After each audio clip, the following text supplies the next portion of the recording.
નમસ્કાર। આજ જામનગર શહેરનો 487મો સ્થાપના દિવસ છે। આ સ્થાપના દિવસ નિમિત્તે હું સર્વે નગરજનોને ખૂબ ખૂબ હાર્દિક શુભકામના પાઠવું છું।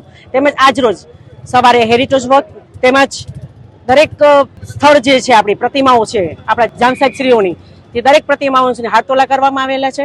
તેમજ આપણે જે દરબારગઢ પાસે આવેલો ડિલેવર સાયકલ સ્ટોર કે જ્યાં જામનગરની ખાંભી કે જામનગરનો પાયો જ્યાંથી નાખવામાં આવ્યો છે એ પાયાનું પણ પૂજન કર્યું છે। આ તકે સર્વે જ પદાધિકારીઓ તેમજ નગરજનો સર્વે હાજર રહ્યા હતા। અસ્તુ, ભારત માતા કી જય।